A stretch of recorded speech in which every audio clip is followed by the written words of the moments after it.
Hey guys, welcome back to our third week of the Competitive Programming Club of the winter semester 2021. This week we're actually going to be doing computations modulo, and then Luke will be doing, I believe, binary search trees next week. So, computations modulo. Let me get my pointer here. All right. So, a brief introduction of modulo. So if you don't know, modulo basically means the output of the remainder value. So for example, in this example here, 17 mod 5 is equal to 2 because 5 goes into 17 three times, but it can't go a fourth, meaning that we have a remainder to make it equal to 17. Most languages use the percentage sign as the arithmetic for modulus. Thus, 17 percentage 5 is equal to 17 mod 5, which is equal to 2. All right, so if you've done any competitive programming or seen any interview questions or competitive programming questions, you might have seen this at the very end of a question, basically saying output the answer modulo 10 to the power of 9 plus 7. So what does this mean? Well, basically, most languages such as C and C++ use a variable long type of long int, which is a size of 64 bits. Basically, this means that it can store up to, in the positive realm, 2 to the power of 63 minus 1. Thus, for problems involving even larger numbers, or arithmetic such as factorials, we might not actually be able to store the information, or if we do, it'll be really slow. An example of this would be a factorial of 1,000. And so if you don't know what a factorial is, it's basically multiplying the 1,000 values by the 1 less than all the way up until 1. So 1,000 times 999 all the way down to 1. And so this would equal to this gigantic number, which I'm not going to read out. So instead of asking for an exact value of the answer, some problem setters will actually ask for part of the answer using a modulo of m. All right, so why do people actually use a modulo of 10 to the power of 9 plus 7? Well, most of the reasons why are actually one, it's because it's just large enough to fit into an int data type. Two, it's a prime number. So typically when we're doing modulos, we actually want to use prime numbers because it prevents repetition, and so that basically everything that we put into this will result in some sort of unique number at the end. And three, it's also very simple to read. This is an example of another prime number here, and this is a little more disgusting to read compared to 10 to the power of 9 plus 7. What I say over here, although some languages such as Python and Java offer data types that are capable of storing infinitely large numbers, the runtime when performing arithmetic also significantly increases, which is something I'll get into in the next slides. So, just for an example right now, given numbers a and b, write a piece of code that adds a and b together, then outputs the answer modulo 10. So your first instinct might be to actually do this. So create the long integer, then we do answer is equal to a plus b, then we do the answer modulo 10, and we return it. That's actually incorrect. Consider the case where a is like an extremely large number and b is an extremely large number. If we actually add them together, we'll get this gigantic thing over here, 11 point whatever times 10 to the power of 18. And long in C, as I said before, only goes up to 9.22 times 10 to the power of 18. So this number won't actually fit in our long. So what we actually do would be to do the modulo in between each variable. So uh, in the same example, a modulo 10 and plus b modulo 10, then we finally do the modulo of the answer at the end and then return it. This code will have faster runtimes as it does not need to add each and every digit of a and b, and it's also resistant to overflow. So if we consider the same test case from before, these gigantic numbers, we could actually do this math in our head. If we have this huge number over here, we know that mod 10 just means to take the last digit of the number. So we take this last digit, which is equal to 9. So we know it's equal to 9, and this one's equal to 2. And then we just add them up and find the modulo. So 9 plus 2 is equal to 11. Modulo 10 is equal to 1. All right, so a similar method is used for application as well. So basically, if we have a times b modulo c, this would be equal to a modulo c times b modulo c, then modulo c at the end again, where c is the modulo number. Subtraction, though, is when things get a little tricky. Some languages are able to convert this negative value to its correct proper value of 3. So say if we're doing subtraction on values that are actually going to result in a negative over here. So say 21 mod 10 minus 18 mod 10, that basically equals to 1 and negative 8. Well, minus 8, and we know this is equal to negative 7, which will result in negative 7.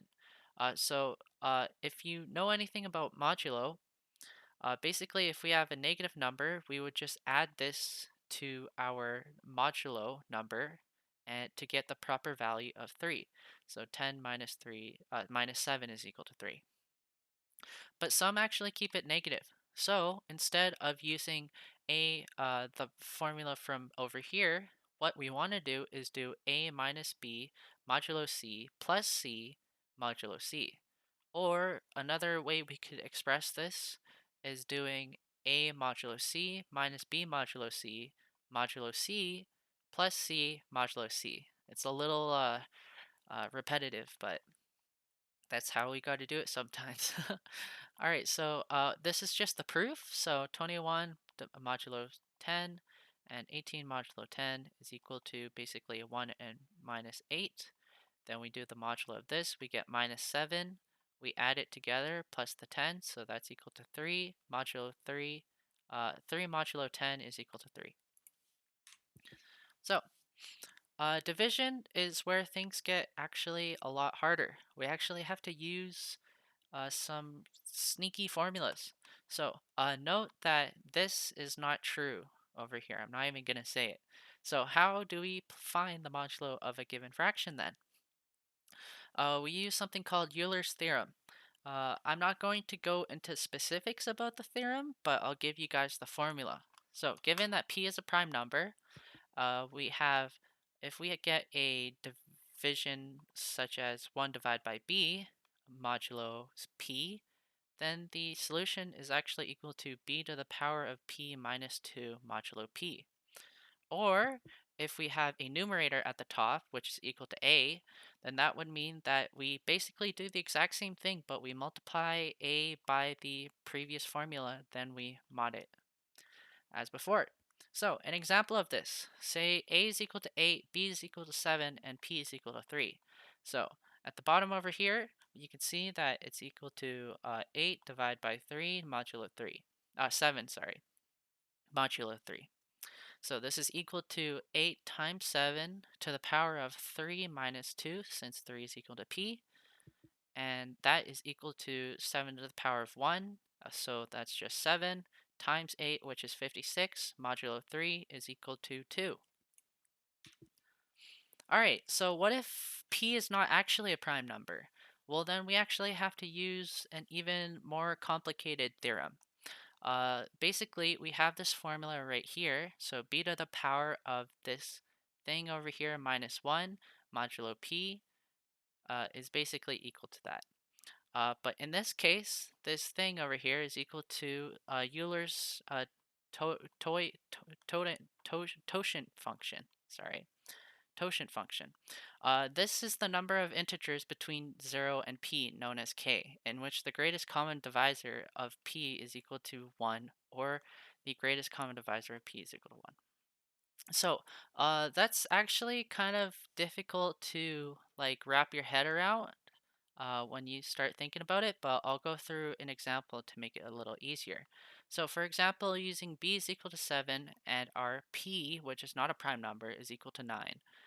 How do we know that our Euler's totient function is equal to 6?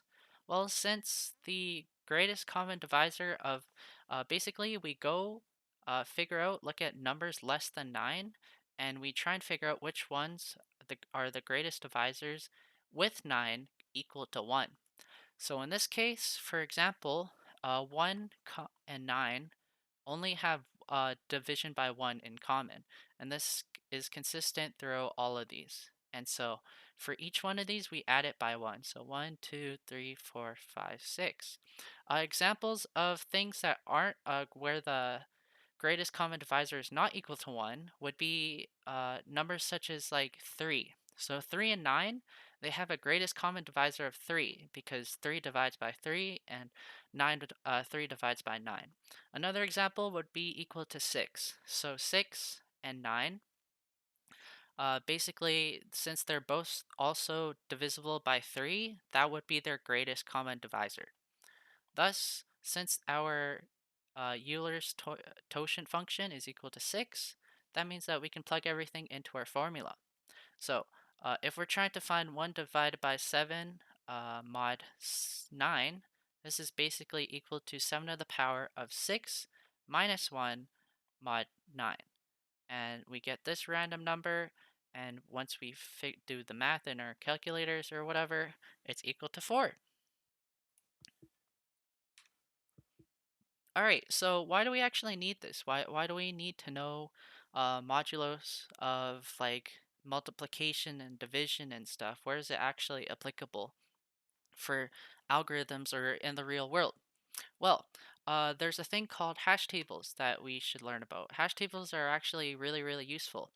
So a hash table is a data structure that is used to store keys/value pairs. Basically, they use a hash function to compute an index key into an array which an element can be inserted or searched. Basically, why they're so important is because theoretically they have a value of finding elements of a big O of 1, which is like very, very fast. Hash functions typically use prime numbers to prevent repetition of certain index, and the index is usually unique, preventing overflow. So this is why we use like these modulos and these prime numbers to one of them is to use to calculate these keys, convert these keys into a hash function, which we can create a element for, then we can store data in. So that's what this diagram here is trying to explain is like, say we have like what?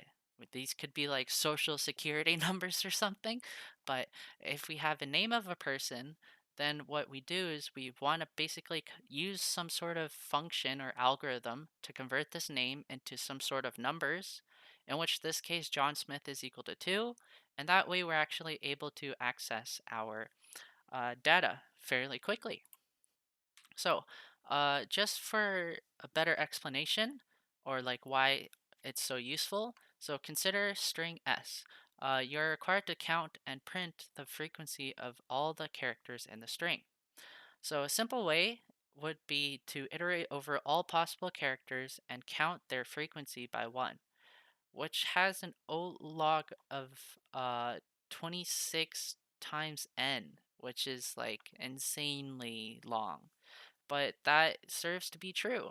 If we were to actually do this, we'd basically have a for loop which starts at A and goes all the way up until C, and it starts with a frequency of 0, and we basically just go over each and every string. If the string is equal to the character, then we add it by 1, and then we output the frequency of the character.